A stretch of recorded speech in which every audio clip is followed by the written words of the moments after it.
Hello, and welcome to the AstroEnergy Astrology Show podcast with astrologer Shelley Overton.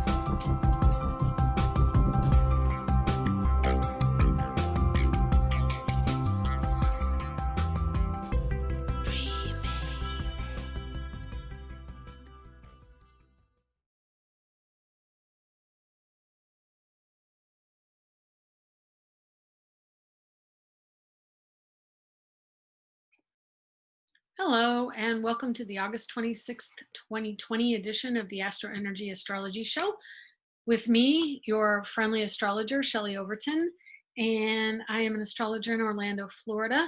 I am here to give you a little bit of information about what's going on this week and kind of hopefully uplift your week a little bit, although this week it's probably going to be a little bit harder to do that. Not going to kid here.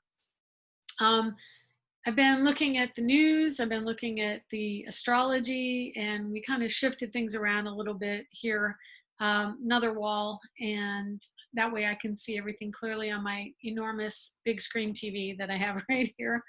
But I've got everything, it's all lit up with my computer and the internet. So anyway, we're going to use that today, and we're going to talk to you about what I see for the week and what you can expect in your world, in our world.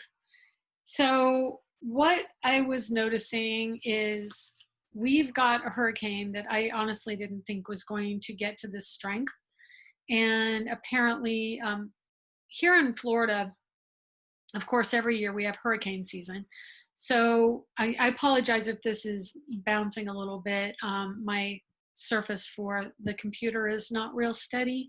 So I apologize if I'm moving around, makes it bumpy. But anyway, we've got the hurricane warnings that come every year. It's hurricane season from June to November. And so this week we've had two hurricanes. One was Marco and another was Laura. And they were both heading, well, for your angle, going up. No, wait a minute, it's this angle. Going from South Florida up north of Mexico and the Yucatan Peninsula straight over to the place that they seem to all go, which is New Orleans, and parts of Texas actually as well. So Marco went through last weekend, but we're dealing now with Laura. And so Laura is about to hit, and she ramped up going across the warm Gulf waters into a Category 4 hurricane, which is 145-mile-an-hour winds, very strong hurricane. So all my thoughts and prayers are with the people of the coastal cities that are going to have to be dealing with this. But what makes that evident in a chart? That's what we want to know. And so in what's going on currently, what I'm noticing very clearly is when you have Mercury, which can rule local weather. Mercury is also a smaller intensity of Uranus. So Uranus rules Aquarius and Mercury rules Gemini and Virgo. We've been talking a lot about this in recent weeks, but Mercury is in trine to Uranus right now. So Mercury is at 12 degrees of Virgo and Uranus is at 10 degrees of Taurus. Taurus is a sign that rules the earth. All earth signs, which are Capricorn, Virgo, and Taurus, have a connection to earth and the tangible physical world. Mercury is in an earth sign right now, and Uranus is in an earth sign right now, and both of those are strong electrical air-based energies. So when Mercury is in Gemini, he is an air energy. He gets grounded when he's in Virgo. So the Virgo energy is earth, and so the electricity comes through to a physical reality, and we ground a lot as Virgos. We bring ideas into the physical, tangible world, which is why Virgo is a great sign for teaching. So Mercury, the ruling planet of Virgo, is in its own sign. Sun is in Virgo also, so that adds attention. Remember, when we have the sun at the midheaven, it's like the light's shining on everyone on that half of the earth. And so if you have Mercury and the Sun together, you're shining the light on this issue, and it becomes a bigger issue, so to speak. Opposite, well, not opposite, excuse me, trine, which is 120 degrees apart, or 1/3 of a circle. If you think about a triangle, it is 3 equal sides. In a circle, that means that each side is 120 degrees, and it divides a 360-degree sky into thirds, okay?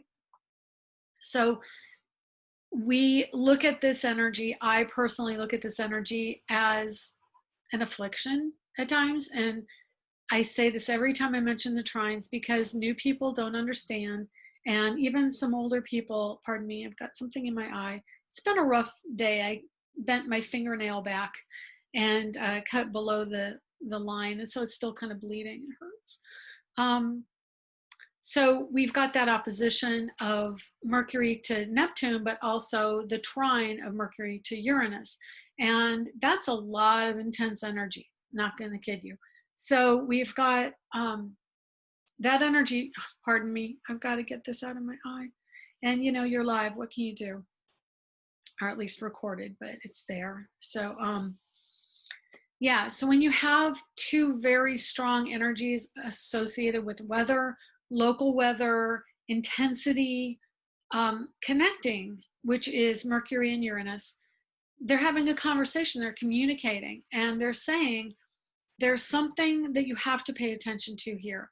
There is energy of understanding in the air signs. They are energy of clarity, of connectedness. And in the earth, it brings that higher spiritual understanding channeled down to earth. And what happens is we see storms and upheaval in the weather. Uranus rules weather.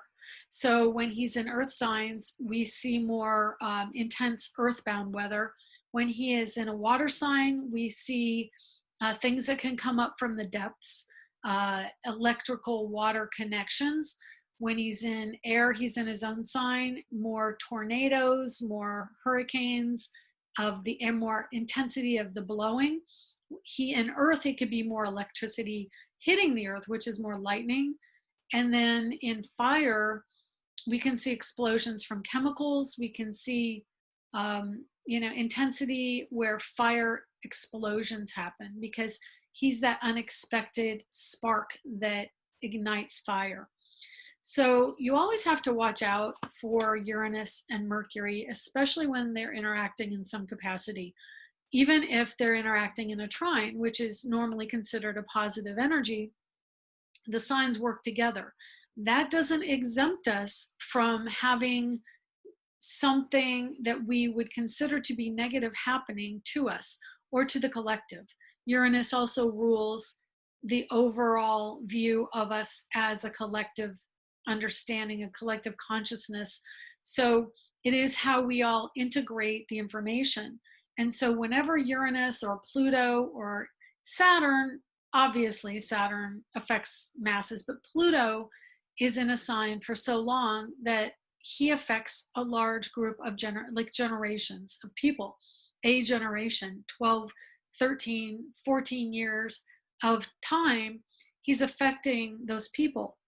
And so Jupiter can affect groups of people, but he only goes through a sign in 1 year. So it's not as, he's kind of an anomaly because he affects very profoundly, but in any energy, he doesn't stick around long, 1 year, which is true to his nature. He's always moving along, going.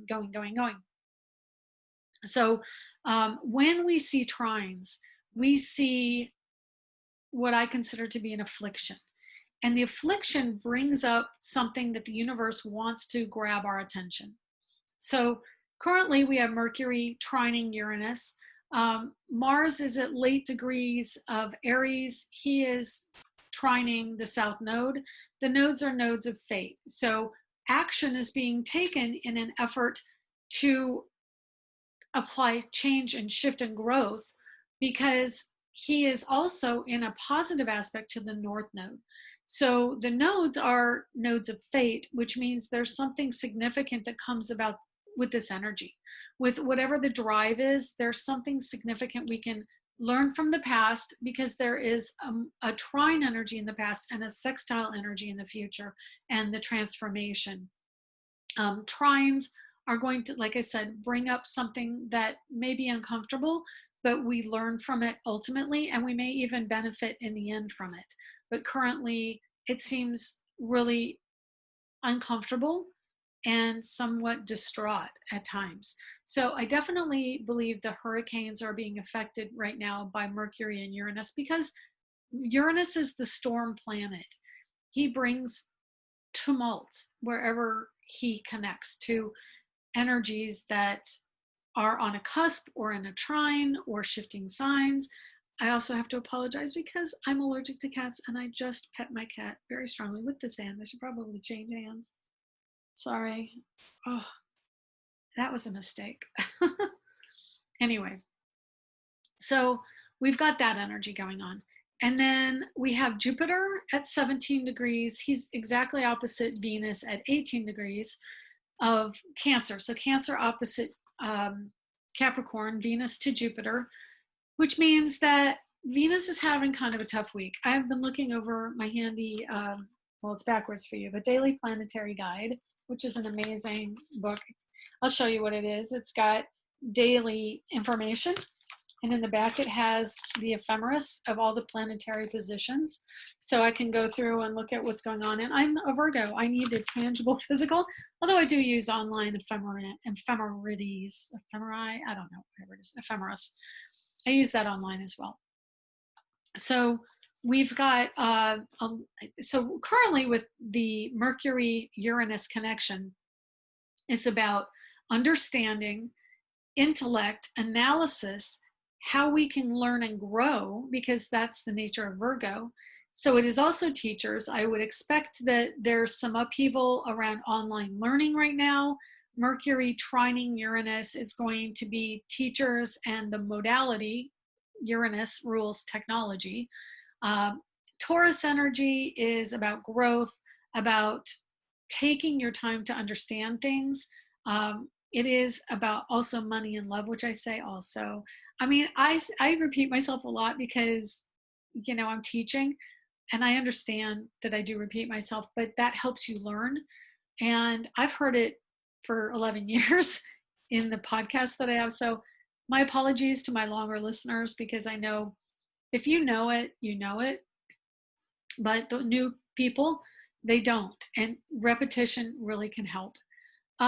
Anyway, so yeah, we've got this energy that's focused through the funnel of the Earth. And then, of course, we have Jupiter, Pluto, Saturn still in an Earth energy of Capricorn, which is definitely going to finish out this trine of Earth energy, where we're trying to understand. I mean, Jupiter is about education as well. It's higher understanding and spiritual growth.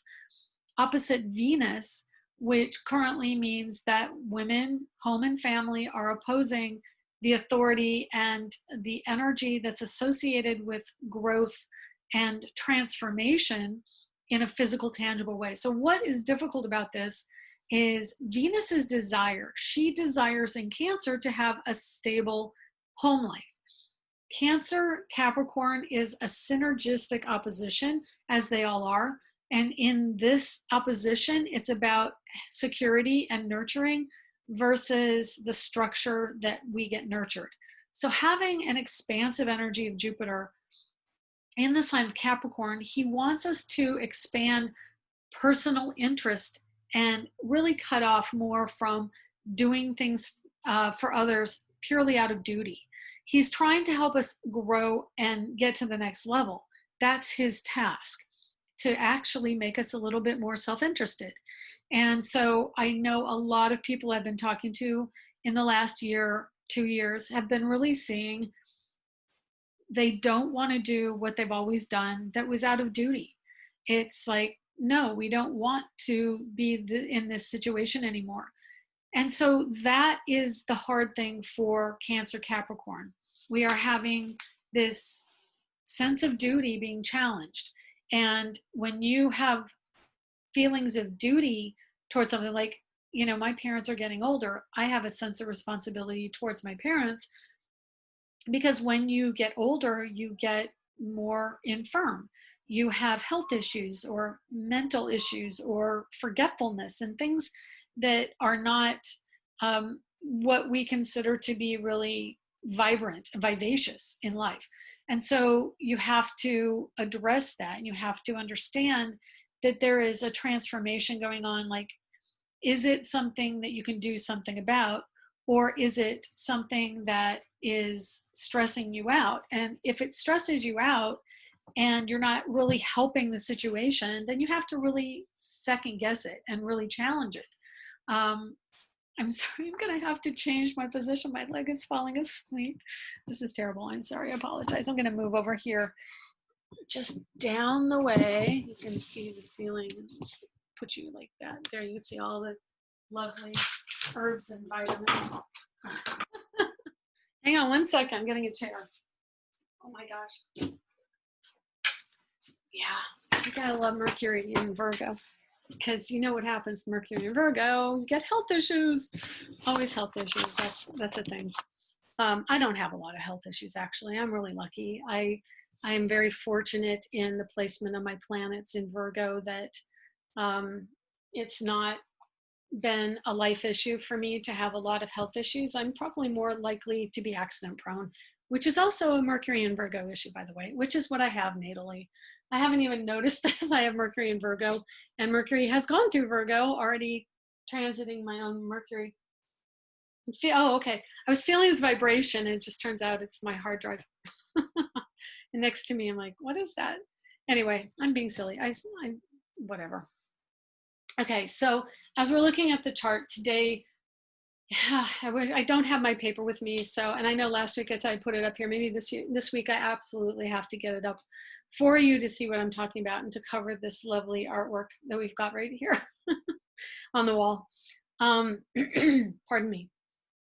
So having Mercury in Earth, also with all the Jupiter, Pluto, Saturn energy, we're really focused on this transformational time and energy around how we think about things, how we learn and grow and educate. And because Uranus is alternative to whatever sign he's in, and he's connecting to the teacher sign, he's also in trine to Jupiter, we're going to have some shifting mentality around education and the process of education. I will tell you that both my kids were born right around the turn of the millennium. And so they have strong Uranus and Neptune in Aquarius, which is their generation. Everyone born around the millennium and for the next decade have this incredible Aquarian bent. And Aquarius is not really good with one-on-one. It's not really a strong social one-on-one. It's better in big picture. Leo is the opposite sign to Aquarius, and it's really good with one-on-one. That's all he wants to do, is connect us one-to-one. But Aquarius is better with the idea of friendship and not as good about the details and the social interactions. I noticed talking about it today with my daughter and her friend. Her friend was telling me that she has social anxiety issues, and she was born, I would say 2003, 2004. And I think that generation definitely has more anxiety. So I did kind of want to touch on that. I know I've been touching on it throughout a few weeks, but this week in particular, with Mercury in trine to Uranus and in trine to Jupiter, I know it would seem, yeah, I guess it is kind of, it is a grand trine, but it's not an exact grand trine. So a grand trine is when all three planets are exactly the same distance apart to the degree. So we have Jupiter at 17 Capricorn, Mercury at 12 Virgo, and then Uranus at 10 Taurus. So they're within an 8-degree arc, which is what I consider to be an exact trine, or close enough. Pardon me there. So yeah, so we do have this very strong Earth energy, educational connection, growth connection. So this week in particular is much more volatile emotionally and mentally. I think you're going to really be hammered this week. The sun is only at 4 degrees of Virgo, which means he's right on my Mercury, but he's going to be going through all the signs. And So, and probably I have a little bit of stuff going on with Mercury directly on my Uranus. So there you go. Yeah, so we've got this real volatile time for everyone because this energy is all connected through the trine that's going on currently. Mercury opposite Neptune. Mercury wants things to be logical and practical and analytical and thrives on that. But Neptune, of course, Neptune's retrograde, he's wanting it to be more in the emotional realm. He does act like more like a Virgo when he's retrograde. He's much more practical and less forgiving, honestly, when he's retrograde. So there is a stronger, like, I told you so, or you need to change this, or the analysis skills right now are really on point. We see that in how people interact, educationally. It's just the way it is right now. Mercury and Jupiter are very learning, growth, and teachers. We've got, let me see, I was going to talk about Mars. Oh, yeah. So Mars is directly squaring Saturn today. So Saturn's at 26 Capricorn and Mars is at 26 Aries. Another face-off astrologically. I think I mentioned this last week anyway, but he's still also within 4 degrees and of exact square to Pluto. Upheaval, systems being challenged, battles. Mars and Aries is what's going on in the public again, another shooting. I can't remember the name, Jacob. And sadly, I think he was in the hospital. I think he passed away, and his mother spoke online today. You can tell she's very devastated. And she's basically saying, she was coming to this press conference and there was destruction all over the city. And this is in Kenosha, Wisconsin, I believe. And she was saying that's not what her son would have wanted, and it's not helpful. So we are in this volatile time. And this really began when Mars was in Pisces. So there is that deeper emotional connection that everyone's experiencing. And that was also when Mars was closer to Neptune. Now Mars is in Aries, in late Aries, getting ready to retrograde for a few months, or a couple months. I think it's only a couple months. He retrogrades September 8th, and he's retrograded all through October and goes direct mid-November. So he's going to be going back over all these issues that we've been having lately. And I really think what it is going to create more opportunity for discussion, for evaluation of what's truly going on with the police, with the public, with the upheaval, with the anger. And we're going to have to evaluate what our anger really is rooted in. And so I think, again, direct motion of planets, retrograde motion of planets, and direct again, it's initiating, reviewing, finishing. So we'll finish the story, or we'll finish and come to conclusions when Mars gets out of this sign, which is early next year. I've got chills with that. So I think there's going to be some kind of resolution as we move into Mars and Taurus. Mars and Taurus, with regard to the Black Lives Matter and the upheaval with the police. Mars joining Uranus. Mars, again, drive, assertiveness, aggression, ambition. That energy will be focused in on the tangible, real world shifts. But because it's Uranus that Mars will join early next year, it's going to be about alternative ways of looking at it. And Uranus is a very strong energy in the sky right now. Well, always is.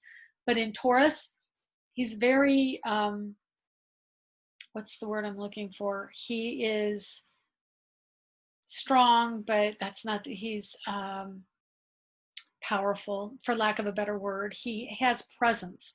He has gravitas. He's very able to make things happen in the real world, to really make that change. I'm sorry for the changing lights, big game change. My voice is a little hoarse today too. Probably some Mercury trine Uranus action there. So Mars joining Uranus next year is going to give us a strong push to make changes. And then, of course, Uranus rules Aquarius, so Jupiter moving into Aquarius, Saturn moving into Aquarius answers to Uranus and Taurus. So they're going to have this really strong conversation coming up next year about the alternative way of doing things, doing business, handling money, handling technology, handling agriculture, handling relationships. Uranus and Taurus is about how we look at significant people in our lives, how we look at our personal value as it's reflected in our partnerships or in our coupling. So when we get into a relationship, that person's a direct reflection back to us. So Uranus is saying, okay, here's the mirror, but what are your mental health issues, your emotional health issues? What is the money situation? What do you think of your value? All of these things are going to be coming more into our minds early next year, and really the push with Uranus and Taurus for the early degrees of it for the first few months are really about standing up for who you are, what your belief is, but also how you intend to make things happen for your future starting next year. How are you going to change the way you look at money? And it is also money online, it's technology, it's investments online, it's education, it's learning. So Taurus wants to take its time, it integrates, it takes time integrating. And Uranus gets it right away. So Uranus will definitely make Taurians, I would think, a little bit more anxious than normal, because information's coming a lot faster to those of you who are Taurus. And that's not the comfortable space for a Taurus. Let's just look at some of the influences of Uranus and Taurus for all of the signs, because I think when you tune in, you are interested in your own information, right? We all are. It's the way of the world. It's, what we are as humans. We are interested in our own futures. So Aries right now, of course, Aries is rather passionate, rather annoyed with other people. Getting to the end degrees of Aries, you're starting to be bothered by other people and even more agitated in relationships. And Taurus, Mars in Aries going retrograde before he gets to Taurus is going to evaluate where he's at with what he wants, with where he puts his energy. So those 2 months of October and November, late September, October, November, are going to be really, what am I doing with my actions? How am I promoting myself? Am I doing enough self-promotion? Am I doing the right kind of self-promotion? Am I irritated with people? Why am I irritated with people? What is the male energy doing right now? Are we learning? Are we growing? That kind of thing. And so we're going to evaluate where all of that is, our drive, our ambition, how we take action, emergencies, people in the 4 fields of sales, healthcare, or not healthcare, emergency workers, police workers, and construction. Those areas tend to really be in martial arts or some type of, boxing, martial arts, that kind of thing. They are really going to feel this Aries energy over the rest of the year. Taurus, a really direct hit, I should say. Taurus is feeling that Uranus, and that's a while. That's another decade. So wherever that falls in your chart, you're feeling that need to be independent and financially independent. You're really pushing for those alternative ways of earning money. You're getting interests in other areas, and you may have creative outlets that bring in money, like hobbies and things like that. Gemini has Taurus in the 12th house, and Taurus in the 12th house is kind of, I think, a lot about money. I think about money and security, money, security, money, security, and you probably also think about love. Gemini expresses those things in many ways because Gemini is duality. So he's over here, he's over there. He brings us to many places, trying to always keep the balls in the air. But really what Gemini wants is security and someone who loves him for who he is and someone to talk with, let's be honest. So Cancer has Taurus in the 11th house, which is friendships. And there's money around friendships, there's growth and connectedness. Maybe we're getting tired of our friendships, or we're not really connecting to them the way we have in the past. And so we're making shifts and changes, and that's an ongoing thing. We're changing the group we're with a lot. So Cancers are the mothers of the zodiac, and they're not as much there for people. They really need to tend to their own needs and their own careers. So that means you're pulling back from those friendships a bit, and you're changing who your group is, who your posse, or what is it, your soul group. That's where you're making shifts in your career or in your life. It can also mean changes in money from career. So, you're looking at new and different ways, maybe even online, hobbies online, to earn money from career. Leo puts Taurus in the 10th house, which is career. So though the shifts about money from career go directly to how we look at our careers when we are Leo rising or Leo influenced people. The Leo suns, they're feeling it in the career house. And so it's, am I making enough money? Do I have the status that I want? And where am I going to put my interests and my ideas so they can grow? You're very inventive right now in your career. So you're going to be really finding new ways of looking at the career, but also you don't want to be told what to do. So there's a really strong chance you're going to be looking at having your own business until Uranus goes out of Taurus, which is the late, let me see where we at. I think closer to 2030. So I can't believe I'm looking less than a decade to 2030, but that's where we're at. Okay. Virgo. Virgo has Taurus in the house of travel and higher education. So we're really downloading a lot of information now. If you're Virgo influenced sun sign, let me just double check this. I have to flip my head. Yeah, 9th house. So I'm looking at the chart without rotating it, so I have to kind of extrapolate where it is. But in the 9th house, Taurus energy is about traveling and expansion and understanding finances associated with foreign culture. And also it's about understanding people in a material way, and not necessarily just the idea, but the actual tangible, what are they about? What are their what is the value of travel? What is the value of learning? What is the value of growth? And so it's also music. Taurus coupled with the Sagittarian energy of the 9th house is very much musical proclivity. And then Uranus is about not being told what to do, having the freedom to move around and do what you want. So of course, these people, the Virgos, are going to really feel a lot more restricted right now, I believe. And then moving on to Libra. Libra has Taurus in the house of joint finances. So Taurus is about value, is about money, and having it in the house of joint finances, now we're looking to be more independent of our partner. We're saying, this isn't necessarily working for me.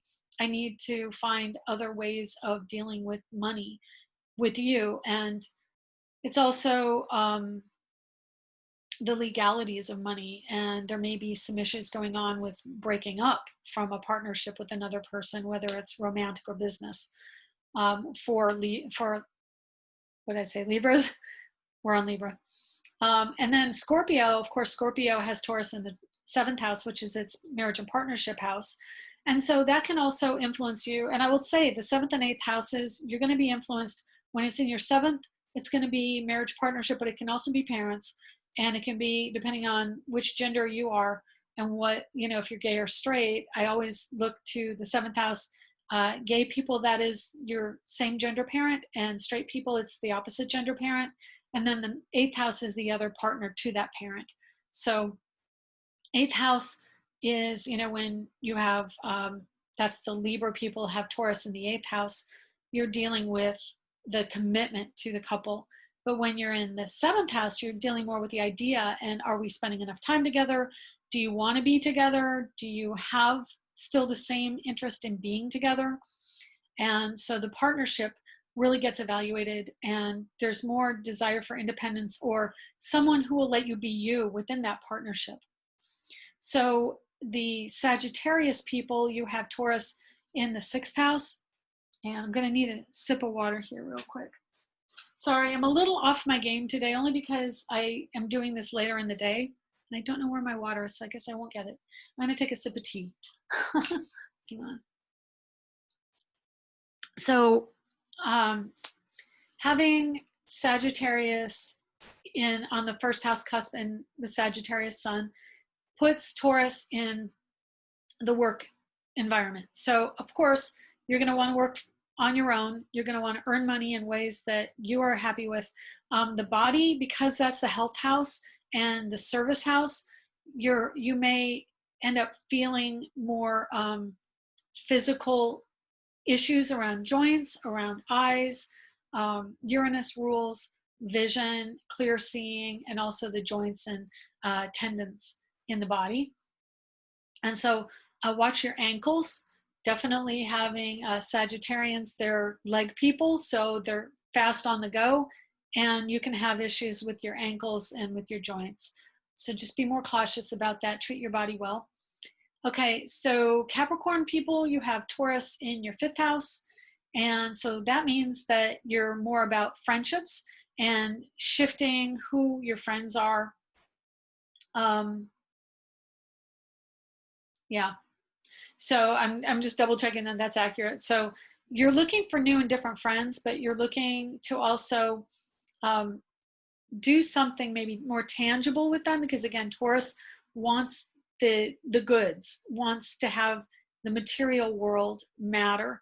Uranus is the idea of it. So we're combining money and love and romance and growth of green things. You know, the 5th house is a really great house to have hobbies around Taurus energy. So it can also be creativity and art, drawing, things like that. But it can also be having plants and growing things, agriculture, herbology, botany, things like that. I just lost my chart. My computer fell asleep to do that to me. Okay, it's back.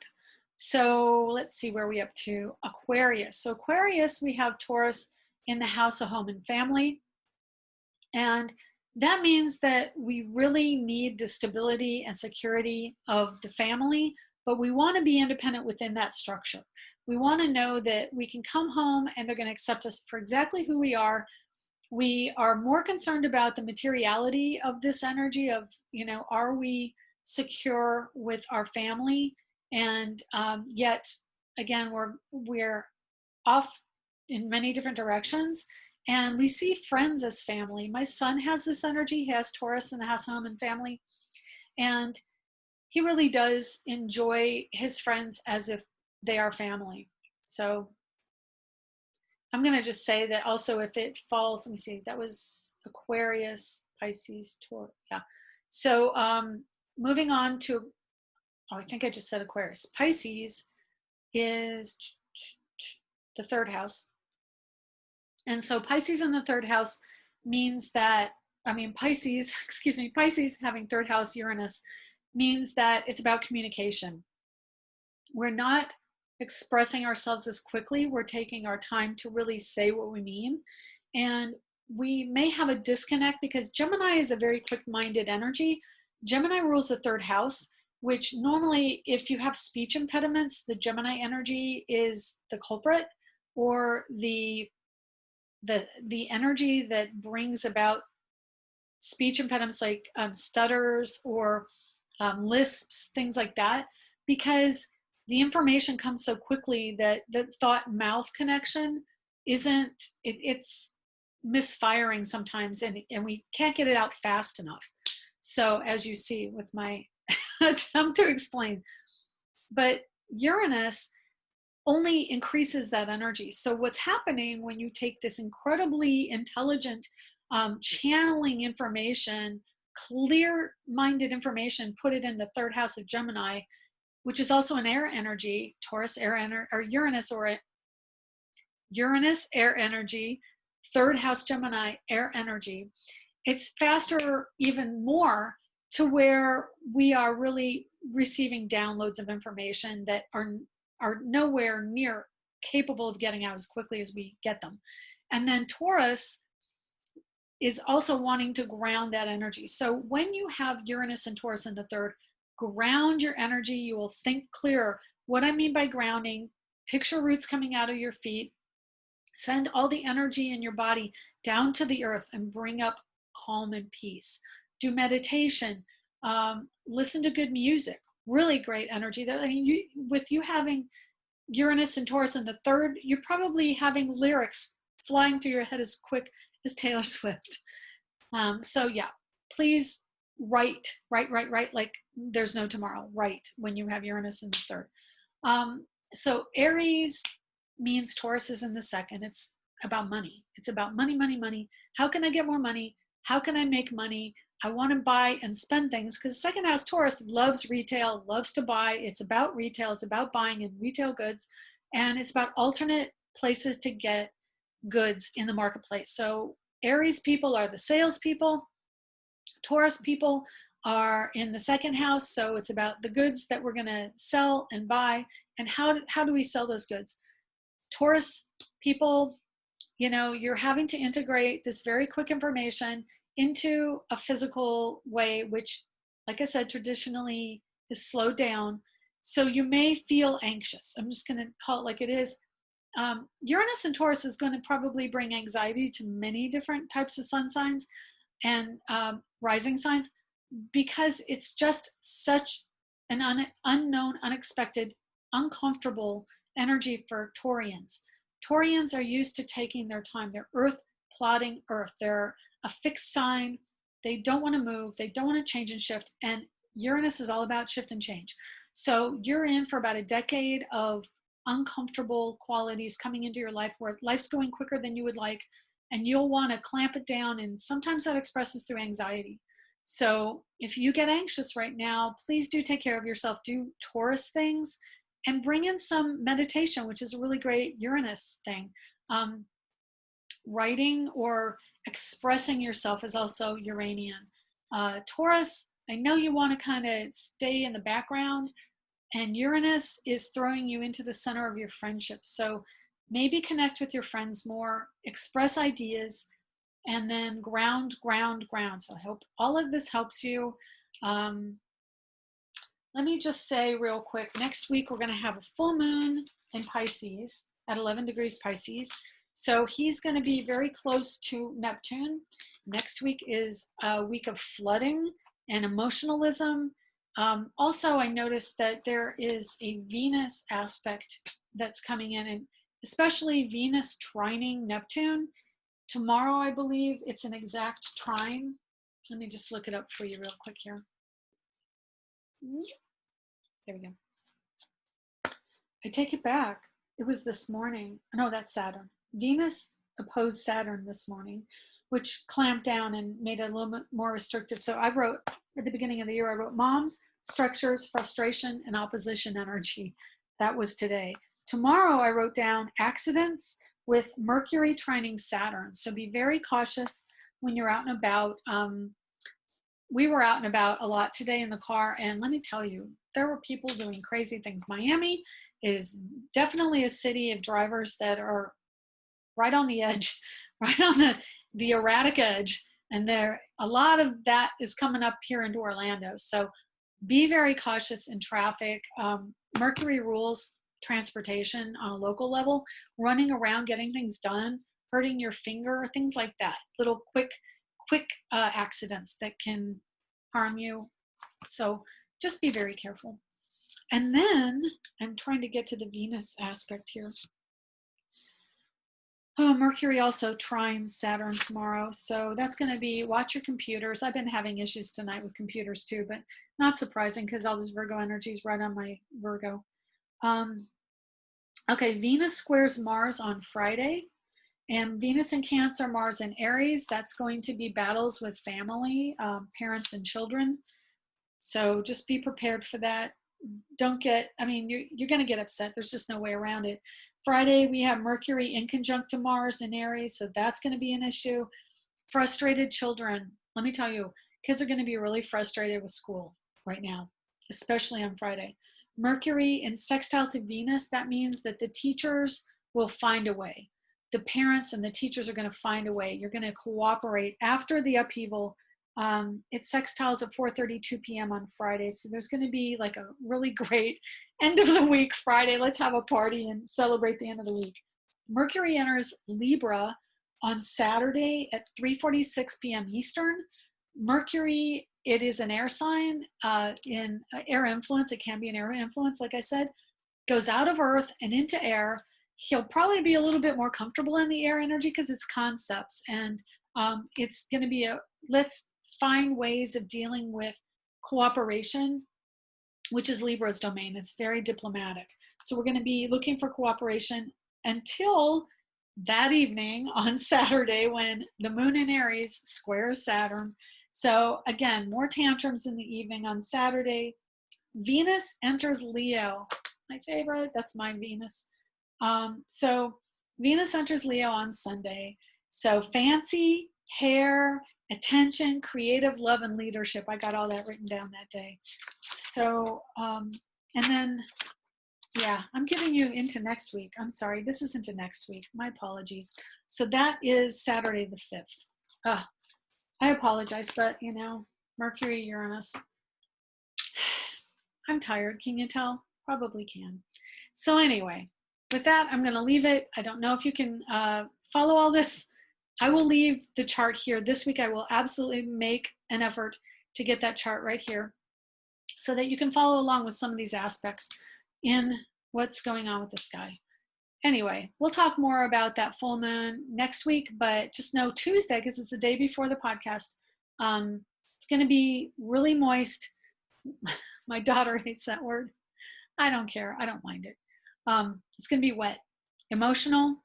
We're going to probably see, what day is it? Darn it. I wanted to tell you about this too, because last time I mentioned Venus having a Neptune energy or something with Venus, I said there was going to be an elderly woman, probably in entertainment, passing away, and Olivia de Havilland passed away at like 103 years old. She was in Gone with the Wind.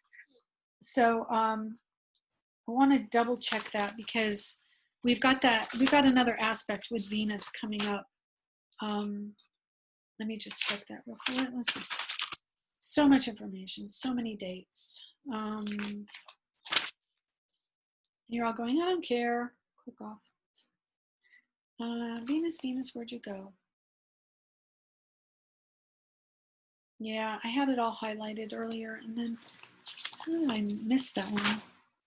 That's really strange. I know I highlighted information on here. Okay, there it is. So Venus, where'd you go? See y'all enjoying this? Oh, there it is. So Thursday, trine to Neptune. Venus in Cancer, trining Neptune in Pisces at 5:13 p.m. You're going to be much more dreamy, perceptive, maybe tired, but that's also a day when there may be transitions with the Neptune energy of elderly females or people, yeah, definitely elderly females. So I don't know why I felt I had to tell you, but I guess there it is. Yeah. Anyway, Venus trining Neptune is also a power position for women. We are in our best intuitive self. So that's coming up Thursday. All right, that's it. I'm tired. I'm sorry to drag you through this, but we'll see you next week. And take care. Look forward to it. Bye. You have been listening to the AstroEnergy Astrology Show. If you would like to get a private reading with Shelley, please contact her through angeliczodiac.com or at so@angeliczodiac.com. You can arrange a reading through the Angelic Zodiac page at facebook.com as well. Check out Angelic Zodiac on Instagram for up-to-date information on events, discounts, blogs and planetary transits at Angelic Zodiac 1 on Instagram. If you would like to see Shelley's art, ShelleyOverton.com, or for astrology art, go to astroart.net. Music provided by Kevin MacLeod at incompetech.com. Other music will be credited within the show. Advice given in the program is intended for entertainment purposes only. Join us here next week for more of the AstroEnergy Astrology Show podcast. You can find us on iTunes and Google Play, and where podcasts are accessed.